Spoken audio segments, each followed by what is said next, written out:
महाभारत की कथा बताती है कि जिसके जीवन की डोर ठाकुर जी ने संभाली हो, जिसका स्वामी, जिसका मालिक भगवान हो साक्षात, उसके जीवन में असंभव कुछ भी नहीं, कुछ भी असंभव नहीं है। क्योंकि जो चीज असंभव थी महाभारत में भगवान ने उसको संभव करके दिखा दिया। महाभारत की एक ये शिक्षा है। एक महाभारत की शिक्षा क्या है? आप भले ही कितने बलवान हो, कितने शक्तिवान हो, लेकिन अगर आप अधर्म का साथ दोगे तो आपका नाश होगा। उसका उदाहरण पितामह भीष्म। उनसे बड़ा बलवान कोई हो सकता है, लेकिन अंत में बाणों की सैया पर लेट के प्राण त्यागने पड़े। इसलिए अधर्म का साथ दोगे तो उसका अंत जो है वो विनाश होगा। सब शक्ति, सब शस्त्र विफल हो जाएंगे, सब असफल हो जाएंगे। इसलिए भगवान धर्म के साथ खड़े रहे, भगवान धर्मराज युधिष्ठिर के साथ खड़े रहे। तीसरा, महाभारत और क्या शिक्षा देती है? एक शिक्षा महाभारत ये भी देती है कि भैया कभी भी ऐसा वचन न दो कि जिससे तुमको अधर्मियों का संग देना पड़े। अगर पितामह भीष्म वचन न देते तो क्यों उनको अधर्म का साथ देना पड़ता, लेकिन वचन दिया था इसलिए अधर्मियों का संग देना पड़ा। इसलिए ऐसा वचन दो ही मत जो गलत का संग तुम्हें देना पड़े, गलत का संग करना पड़े। एक महाभारत का, वैसे कुछ लोग कहते हैं कि इस वजह से महाभारत हुई। जब दुर्योधन गया और ठोकर लगी तो द्रौपदी ने क्या बोला? अंधे के तो अंधे ही होते हैं, मतलब ऐसा कुछ लोगों का कहना है। तो ये भी एक सीख है कि भैया जितना हो सके ना इस जुबान को चुप ही रखो तो बढ़िया है।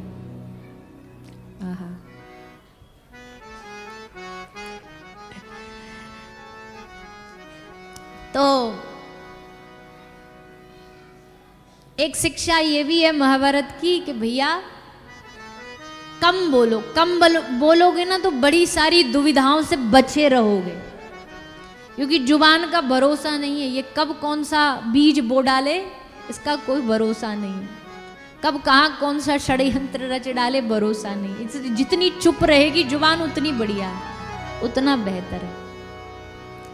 कभी कभी कई जवाब हम नहीं देते, उसका जवाब भगवान देते। तो इसलिए जीव उस समय चुप ही रहे तो बढ़िया है। जवाब होता है, ऐसा नहीं कि नहीं होता, पर उस समय चुप ही रहे और भगवान से बोले प्रभु आप देखो, आपकी दृष्टि, आपके नज़रिए में आपको लगता उत्तर देना तो आप दीजिए, किसी न किसी रूप में वो जरूर देगा। तो एक शिक्षा ये भी है। और सबसे बड़ी भैया सीख तो महाभारत सिखाती है कि बस दोनों हाथ उठा करके ठाकुर जी को समर्पित हो जाओ।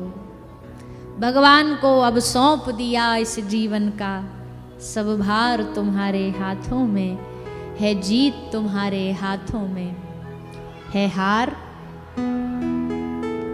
हार में भी मजा है, हार का भी अपना मजा है, पर शर्त है उस हार में संग में भगवान होने चाहिए, तब हार का मजा है, तब हार का आनंद है। तो महाभारत की ये कथा आरंभ होती है पांडवों के पुत्रों का, उनका वध करने से।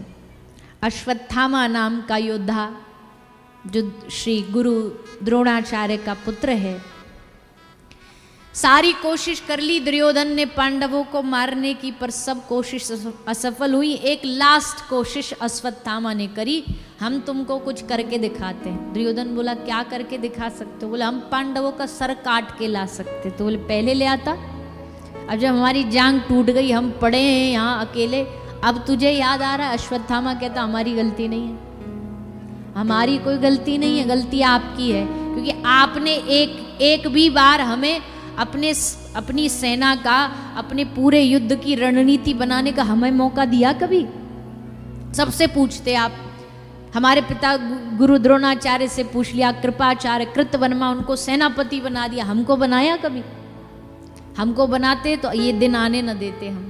दुर्योधन बोला कोई बात नहीं, लास्ट दिन, एक दिन अभी भी बाकी है युद्ध का, आज तू करके दिखा क्या दिखा सकता।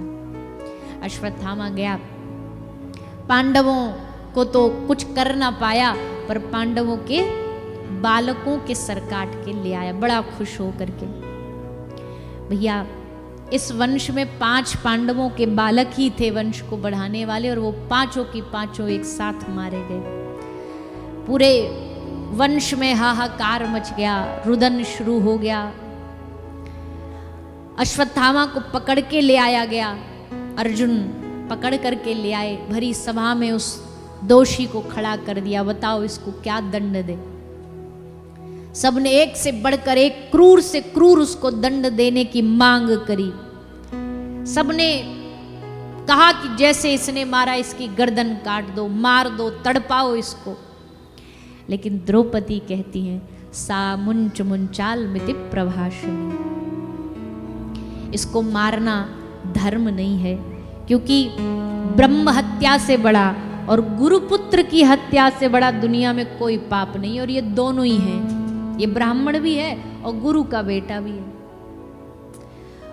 और हाँ, इसके मारने से हमारे बालक तो वापस लौटने नहीं है, इसको मार करके पाप का ही बोझ माथे चढ़ेगा। पूरी सभा में सन्नाटा छा गया। बोली द्रौपदी क्या बोल रही है? पर समझने वाले समझ गए। भगवान बड़े प्रसन्न हुए, भगवान को लगा आहा, हमने इसको अपनी बहन का आज इसने दिखा दिया अपने गुण से कि सचमुच ये हमारी बहन कहलाने के ही लायक है। इतनी क्षमाशील, इतनी दयाशील। और ठाकुर जी तो वैसे ही द्रौपदी पर पहले से ही खूब रीझे हुए, खूब प्रसन्न है, क्योंकि जब भी द्रौपदी को लगता कि अब मामला फिसलने वाला है तो बस वो ठाकुर जी को याद करती, द्वारिकाधीश को याद करती। महर्षि दुर्वासा आ गए फौज लेकर के भोजन पाने के लिए, जब अज्ञातवास में, जब वनवास में गए थे।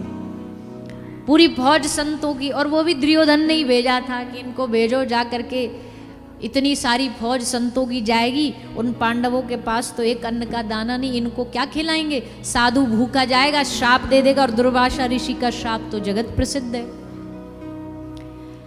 तो बढ़िया है, पांडव मारे जाएंगे। दुर्वासा ऋषि आए, सबने स्वागत सत्कार किया। दुर्वासा ऋषि ने कहा सबके भोजन की व्यवस्था बनाओ, हम आ रहे हैं स्नान करके, नदी में स्नान करके जल्द आ रहे हैं, तब तक तुम भोजन बनवाओ। धर्मराज, अब महाराज धर्मराज बड़े चिंतित, द्रौपदी चिंतित, पांडव चिंतित, क्या करें। एक अक्षय पात्र था द्रौपदी के पास, पर उसका भी क्या वरदान क्या था कि अंत में द्रौपदी खा लेगी, उसके बाद उसको स्वच्छ करके रख दे तो उसमें भी अन्न न आता। द्रौपदी भोजन करके साफ करके रख के रसोई में चली गई। अब कौन क्या करे? द्रौपदी बस बैठी बैठी द्वारिकाधीश को याद कर रही, ठाकुर जी अब आप ही लाज बचाओ, आप ही कुछ करो, ये द्वारिकाधीश अब आप ही इज्जत बचा सकते हो। बस इतना पुकार ही रही है कि इतने में तो रथ लेके पहुंच गए दरवाजे पे। रथ लेके दरवाजे पर आए, सखी कृष्णा देख मैं आ गया।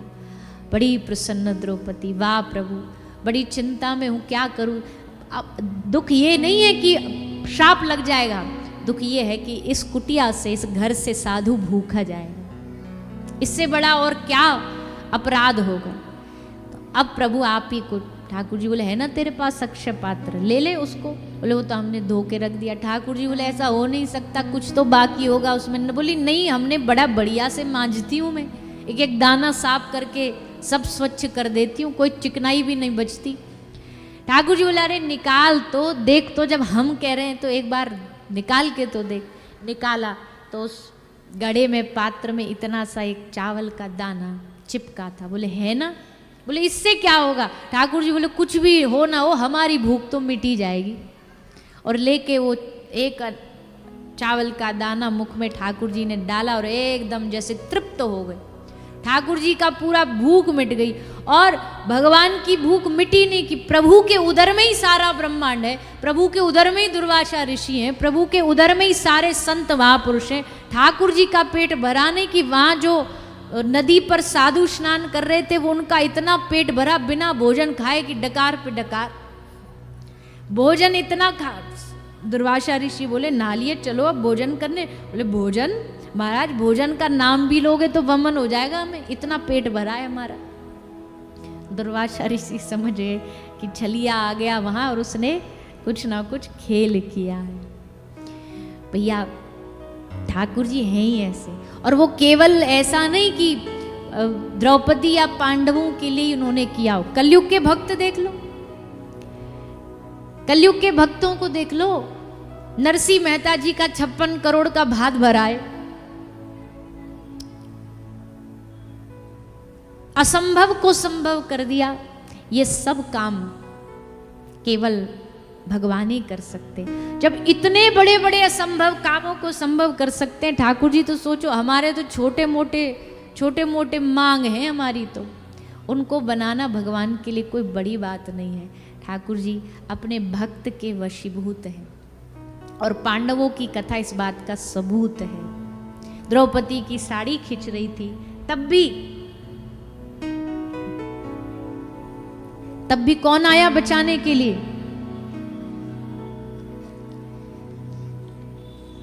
तब भी बचाने के लिए संसार में द्रौपदी ने भाग करके सबको बुलाने की कोशिश करी, लेकिन जो भी देखा बेवफा देखा। संसार में स्वार्थ के नाते में सब संग देते हैं, पर जब विपत्ति आती है सब छोड़ देते हैं। ठाकुर जी उल्टे हैं। ठाकुर जी सुख में तुमको भले दूर रहेंगे, बोले सुख है भोग ले तू अपना, लेकिन जब विपत्ति आएगी, जब कष्ट आएगा, तो सबसे आगे खड़े मिलेंगे। ध्यान में योगियों के आते नहीं, उनको संग भक्तों के नाचते देखा, बेर शबरी के चखते देखा। इसलिए अंत में भक्त कहता, मैं भी आया हूँ आपके दर पे, जब कोई आसरा नहीं देखा, जब कोई सहारे न मिले, जब कोई दरवाजे न मिले, अंत में आपके द्वारे आया। और आपके द्वारे आने के बाद फिर भटकना भैया पड़ता नहीं है, फिर भटकने की जरूरत नहीं पड़ती। आ गए ना इनके द्वारे पर, अब दी एंड, खत्म। अब ठाकुर जी अपने आप संभाल लेंगे, अपने आप व्यवस्था बना लेंगे। ऐसी भगवान ने पांडवों पर अद्भुत कृपा करी, खूब आनंद बरसा, खूब कृपा हुई। कुंती माता भगवान से स्तुति करती हैं, दुख मांगती हैं। असल में दुख हमारे जीवन में है ही इसलिए क्योंकि हम ठाकुर जी से विमुख हैं, ठाकुर जी से हमने मुंह फेर लिया। जैसे एक व्यक्ति ने निर्णय किया एक बार, क्या बोले, मैं अपनी परछाई को हरा के दिखाऊंगा, अपनी परछाई को इतना दौड़ूंगा कि मेरी परछाई मुझसे पीछे रह जाएगी। अब उसने दौड़ना चालू किया। अब वो दौड़े तो परछाई उसकी और आगे आगे दौड़े। वो जितना दौड़े परछाई उससे आगे ही मिली, वो कभी उसको हरा ना सका। एक साधु के पास गया तो साधु ने कहा, बेटा परछाई को हराना है तो भागने की जरूरत नहीं है, केवल दिशा बदलने की जरूरत है। तू भाग तो रहा है पर तू सूर्य के विमुख भाग रहा है, सूर्य की तरफ पीठ करके भाग रहा है। अब तू कितना भी भाग ले परछाई को हरा ना पाएगा, परछाई आगे ही रही। अगर भगाना है, परछाई को हराना है, तो तू सूर्य की ओर मुंह कर ले, परछाई अपने आप पीछे हो जाएगी। ऐसे ही जीवन में दुखों को हराना है हमें, और उसके लिए जी जान से लगे पड़े। और क्या कर रहे हैं, ठाकुर जी के विमुख होके दौड़ रहे हैं संसार की ओर। कभी दुखों को हरा ना पाएंगे। बस इतना करना है कि हमें अपना दिशा बदलनी है, अपना मुख बदलना है ठाकुर जी की ओर। जैसे मुख ठाकुर जी की ओर हुआ, दुख अपने आप पीछे आ जाएंगे, ठाकुर जी आगे आ जाएंगे। अभी दुख आगे है, भगवान पीछे है, पर इसको रिवर्स करना है तो भगवान के सन्मुख हो जाइए। सन्मुख हो ये जीव मोहि जब ही जन्म कोटि अगनाश हो तब ही। ठाकुर जी खुद वादा करते हैं कि जब मेरे सन्मुख हो जाएगा, मैं तेरे सारे पाप ताप संताप दुख दारिद्र सब दूर कर दूंगा। तो इसलिए भगवान ने आज ये करके भी दिखाया है, केवल नाम के नहीं है। भगवान ये केवल कहते ही नहीं, करके भी दिखाते हैं। पांडवों को विजय दिलाई, जब विजय हो गई बोले अब हमारा काम हो गया, अब हम घर चलते हैं। राम राम करके अपने घर जाने को तैयार हो गए। बीच में एक प्रसंग आया, पितामह भीष्म की स्मृति आई भगवान को, तो भगवान पितामह के दर्शन करने आ गए। पितामह भीष्म ने भी खूब सुंदर भगवान की स्तुति करी, मांगा अंतिम समय में दर्शन आपका मिलन हो, और भगवान ने उस इच्छा को पूरा किया। भैया हम पिछली कथा में भी एक बार बोला था कि हम अपना जन्म तय नहीं कर सकते, हम अपना जन्म निश्चित नहीं कर सकते कहाँ हमें जन्म लेना है, मृत्यु भी निश्चित नहीं कर सकते, पर इच्छा निश्चित जरूर रखना कि हमें कहाँ मरना चाहिए, कहाँ मृत्यु होनी चाहिए। ये मन में इच्छा जरूर रखना, एक भाव जरूर रखना ठाकुर जी से कि प्रभु मरूं तो इस जगह मरूं, मृत्यु हो तो इस जगह हो। जैसे हम वैष्णव परंपरा रसिक लोग कहते हैं, मरूं तो वृंदावन की माटी में मरूं, मृत्यु हो तो यमुना जी के तट पे हो। भगवान की स्मृति करते, उनकी याद करते हुए प्राण निकले, तो ऐसा मन में भाव रखना चाहिए। होना न होना वो तो उनकी मर्जी है, पर प्रार्थना करने में कौन सा टैक्स लग रहा है। प्रार्थना तो यही करनी चाहिए कि प्रभु मृत्यु हमारी ऐसी हो, मरण हमारा ऐसा हो, क्योंकि सुंदर मरण भी बड़े कृपा से मिलता है। मरण भी सबका अच्छा हो जरूरी नहीं है। कोई देख रहे हैं दुनियादारी में, आसपास देखो, कोई एक्सीडेंट में मर रहा है, कोई जल के मर रहा है, कोई कहीं गिर के मर रहा है, कोई हार्ट अटैक से मर रहा है, कोई तड़प तड़प के मर रहा है, सालों हो गए शरीर काम नहीं कर रहा, कोमा में पड़े, लकवा मार गया है, घर वाले गाली दे रहे हैं, कब जाता नहीं है, भगवान इसे लेके नहीं जाता, उठा ले इसको, हमारा सर से बोझ उठ जाए, गालियां सुन रहे हैं फिर भी पड़े हैं, तो मृत्यु नहीं आ रही। तो मृत्यु भी बड़ी ठोक ठोक के आती है, पर हम ठाकुर जी से प्रार्थना करें कि प्रभु हमारी मृत्यु कैसी भी हो, पर उस समय आपकी याद हो, आपकी याद बनी रहे, आपकी स्मृति बनी रहे। गोविंद नाम लेकर तब प्राण तन से निकले, इतना तो करना स्वामी जब प्राण तन से निकले। तो पितामह ने मांगा तो आ गए भगवान, दर्शन दिया और पितामह ने प्राण त्याग दिए। इस प्रकार भगवान द्वारिका आए, द्वारिका आकर के अपने धाम चले गए। अर्जुन छोड़ने आए थे छोड़ने के लिए, पर महीनों तक जब वापस न लौटे तो धर्मराज युधिष्ठिर को बड़ी चिंता हुई। वैसे भी कुछ कुछ आसपास अशुभ अपशगुन जैसा दिखाई दे रहा था, तो समझ गए कि कलयुग आ गया है। भगवान के धाम जाते कलयुग आरंभ हो गया। राजा परीक्षित का जन्म हुआ। पांडवों को जब पता लगा, अर्जुन ने आके बताया भगवान तो धाम चले गए। पांडवों ने सोचा अब जी के हम क्या करेंगे, हम भी उन्हीं के चरणों में चले जाएंगे। सब पांडव गृह त्याग करके, कुंती माता ने तो वहीं प्राण त्याग दिए और पांचों पांडव द्रौपदी प्रयाण पर निकल गए और एक एक करके सब भगवत धाम को चले गए। राजा परीक्षित 14 वर्ष की अवस्था में राजा बना दिए गए और राजा परीक्षित ने अपना राज्य अपने हाथ में लेकर के कलयुग को चेतावनी दी, कलयुग को चैलेंज दिया, हिम्मत है तो हमारे सामने आ। और एक दिन कलयुग आ गया। एक गाय को मार रहा था। राजा परीक्षित समझ गए ये कलयुग ही कर सकता है, कलयुगी लोग ही ये कर सकते हैं कि गाय को मारे, गाय को पीड़ा दें। ये किसी सात्विक और भगवत भक्त का तो काम है नहीं। लोग तो यहाँ गायों को मारना छोड़ो, गायों के लिए मर जाते हैं, गायों के लिए प्राण त्याग देते हैं। अभी एक पूज्य महाराज जी हमारे ब्रज के, हम तो नहीं थे यहाँ पे, पर हमने जब सुना बाहरी विदेश में कि ऐसे ऐसे घटना घटी, फरसा वाले बाबा, शायद आपने भी सुना हो न्यूज़ में, वो खूब गौ सेवा करते थे अपने इलाके में। सब गौ तस्करी में जो गाय जाती थी उनको बचाते थे, पर देखो कैसे प्राण गौ माता की रक्षा के लिए त्याग दिए। कितने कितने बड़े गौ भक्त होंगे कि गाय की रक्षा के लिए आदमी अकेला लड़ भिड़ जाए, सामने छाती तान करके। एक हम लोग हैं, अच्छा सीने पे गोली ना खा सकते कोई नहीं, पर हृदय में थोड़ा संवेदनशीलता तो होनी चाहिए। ऐसे गौ भक्तों के लिए तो संवेदनशीलता होनी चाहिए।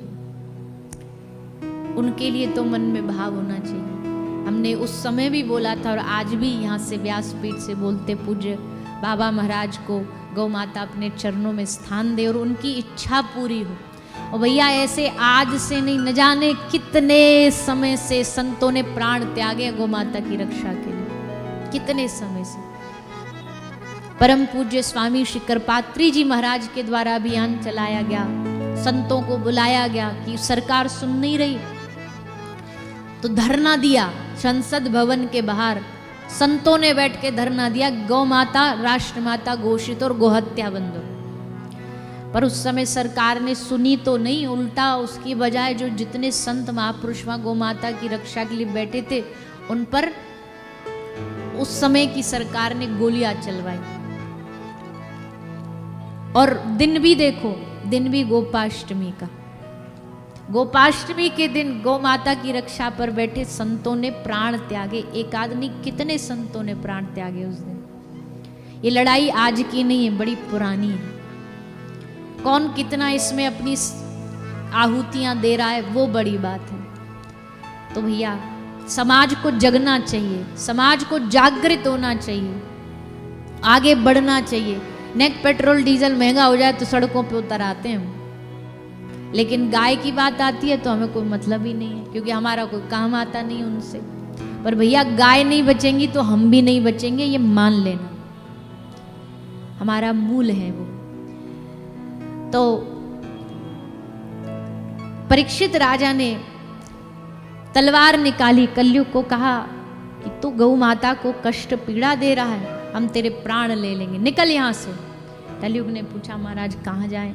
तो परीक्षित राजा ने उसको नियुक्त करके रहने के लिए जगह निश्चित करके दी। जुआ, शराब, हिंसा, वैश्यालय और स्वर्ण सोना। कलयुग चतुर था, सोने की बारी आई तो महाराज परीक्षित के ही सर पे एक मुकुट स्वर्ण का था, उसमें बैठ गया। शमीक ऋषि के गले में मरे हुए सर्प को डलवा दिया, क्योंकि सर पे कलयुग था, कलयुग उल्टे काम कराता है। राजा से भी भूल हो गई, संत का अपमान हो गया और संत के अपमान के कारण राजा परीक्षित को 7 दिन में मृत्यु का श्राप लगा। अब ऐसा कौन सा साधन है भैया जो 7 दिन में भगवान के दर्शन करा दे, मुक्ति दिला दे, कल्याण कर दे? ऐसा कोई साधन किसी संत महापुरुष को न दिखाई दिया, नजर में न आया। लेकिन तब अंत में शुकदेव जी का आगमन हुआ और शुकदेव जी ने राजा परीक्षित को समझाया, बताया कि भगवान कि ये जो वांग्मयी कथा है श्रीमद् भागवत, ये वो साधन है जो 7 दिन में कल्याण कर सकता है।